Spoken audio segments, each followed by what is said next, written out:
Hi guys, welcome to Srirangam Kitchen. இன்னைக்கு நாம் பார்க்க போகிற அட்டகாசமான டிஷ் வந்து ஒரு restaurant style rava kesari. So rava kesari usual, but வந்து நாம் டிஃப்ரெண்ட்டாக பண்ண போகிறோம். ஸோ இதில் ஃபஸ்ட்டு ஒரு கடாய் சூடானதும் 2 கரண்டி கீ ஆட் பண்ணுறோம்.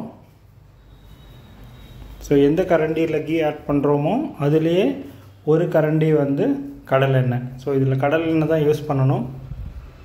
யூஸ்வலாக ரெஸ்டாரண்ட்டில் பார்த்தீங்க அப்படின்னா 2 கரண்டி கடலெண்ணெய் யூஸ் பண்ணுவாங்க, பட் நான் ஒரு கரண்டி தான் யூஸ் பண்ணுறேன். ஸோ இது மெல்ட் ஆனதும் நல்லா மிக்ஸ் பண்ணிவிட்டு இதில் ஹாஃப் ஆஃப் த போர்ஷன், அதாவது 1.5 கரண்டி மெல்டட் கீ ஆயில் வந்து எடுத்து வெளியே வச்சிடலாம். ஸோ இதை வந்து கடைசியாக நாம் வந்து ஆட் பண்ண போகிறோம். ஸோ இதில் கேஷ்யூஸும் ரைசின்ஸும் ஆட் பண்ணி நாம் வந்து நல்லா கோல்டன் ப்ரௌன் ஆகிற வரைக்கும் சாட் பண்ணிக்கலாம். ஸோ கேஷ்யூஸ் நல்லா ப்ரௌன் ஆயிரும், ப்ளஸ் திராட்சை வந்து இன்ஃப்ளேட் ஆயிரும். இதில் ஒரு கப்பு ரவாவை டைரெக்டாக ஆட் பண்ணி நாம் வந்து ஃப்ரை பண்ணலாம். ஸோ லோ டு மீடியம் ஃப்ளேம்லேயே மெயின்டைன் பண்ணுங்கள், ரொம்ப ஹீட் ஆகி வந்துடக்கூடாது. ஸோ கோல்டன் ப்ரௌன் கலர்லேயும் ரவை வந்து ஆயிடக்கூடாது, ப்ரௌன் கலரில். ஸோ அந்த கலர் மெயின்டைன் பண்ணணும். ப்ளஸ் வந்து நீங்கள் ரவா தொட்டு பார்த்தீங்க அப்படின்னா நல்லா பொரிஞ்சு மணலாக இருக்கும். ஸோ இந்த கன்சிஸ்டன்சி வந்ததும் ஒரு கப்பு எந்த கப்பில் ரவா ஆட் பண்ணோமோ அதே கப்பில் சுகர் ஆட் பண்ணிக்கிறோம். ஸோ இது வந்து நான் மீடியம் சுகர் தான் போட்டிருக்கேன். உங்களுக்கு வந்து சுகர் தூக்கலாக வேணும் அப்படின்னா ஒரு 1/4 கப் இல்லாட்டி 1/2 கப்பு அதே மெஷர்மெண்ட் எக்ஸ்ட்ரா வந்து சுகர் ஆட் பண்ணிக்கலாம்.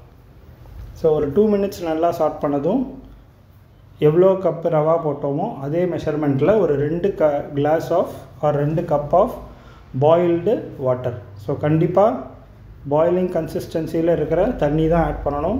பச்சை தண்ணி நார்மலாக ரவை உப்புமாக்கு போடுற மாதிரி போட்டுறாதீங்க, அதுக்கப்புறம் ரொம்ப கொலன்னு போயிடும். அதனால் பாயிலிங் வாட்டர் 1:2 காம்பினேஷனில் நாம் வந்து ஆட் பண்ணிக்கிறோம். ஸோ லம்ஸ் இல்லாமல் தண்ணியெலாம் அப்சர்வ் பண்ணுற வரைக்கும் நாம் வந்து ரவா வந்து மிக்ஸ் பண்ணிக்கலாம். ஸோ உங்களுக்கு கலர் வேணும் அப்படின்னு ஆசைப்பட்டீங்க அப்படின்னா இந்த டைமில் இன்னொரு 1/2 கிளாஸ் ஆஃப் பாயில் வாட்டரில் ஒரு பிஞ்ச் ஆஃப் கலர் நல்லா டிசால்வ் பண்ணிவிட்டு நாம் வந்து ஆட் பண்ணிக்கலாம். லம்ஸ் இல்லாமல் மிக்ஸ் பண்ணதும் நாம் பாக்கி எடுத்து வச்சுருந்த 1.5 கரண்டி ஆயில் கீ காம்பினேஷனை வந்து இதில் ஆட் பண்ணிடுங்க. ஆட் பண்ணதுக்கப்புறம் மிக்ஸ் பண்ண வேண்டாம், ஒரு 2 மினிட் லிட் வச்சு க்ளோஸ் பண்ணிடலாம். ஸோ இதில் ஸ்லோவாக அந்த கீயை வந்து ரவா அப்சர்வ் பண்ணிக்க ஆரம்பிக்கும். இப்போ ஒரு பிஞ்ச் ஆஃப் சால்ட் மட்டும் ஆட் பண்ணிக்கோங்க, ஏன்னா எப்போவுமே ஸ்வீட் ரெசிபி டிஷ்ஷஸ் பண்ணும்போது ஒரு பிஞ்சு சால்ட் ஆட் பண்ணிங்க அப்படின்னா டேஸ்ட் வந்து நல்லா தூக்கலாக கொடுக்கும். ஸோ இந்த கீ ஆயிலில் ஆட் பண்ணிவிட்டு லைட்டாக மிக்ஸ் பண்ணிவிட்டு நாம் இன்னொரு 2 மினிட்ஸ் இது பண்ணிவிட்டு கேஸை வந்து ஆஃப் பண்ணிடலாம்.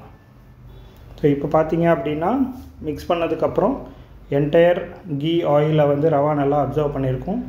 ஸோ நீங்கள் கரண்டி வச்சு எடுத்தீங்க அப்படின்னா நல்லா அலேக்காக ஒரு ஸ்கூப் மாதிரி கரண்டியில் ஒட்டாமல் வந்துடும். ஸோ இதை அப்படியே எடுத்து வச்சு நாம் வந்து சர்வ் பண்ணிக்கலாம். ஸோ இதுதான் சீக்ரெட். கீ ஆயில் காம்பினேஷன் ப்ராப்பராக ஆட் பண்ணுங்கள், ப்ளஸ் வந்து ரவைக்கு வந்து பாயிலிங் வாட்டர் ஆட் பண்ணுங்கள். ஸோ ஒரு excellent five star hotel style rava kesari from Srirangam kitchen. Enjoy பண்ணுங்கள், சப்ஸ்கிரைப் பண்ணுங்கள். தேங்க்ஸ் ஃபார் வாட்சிங்.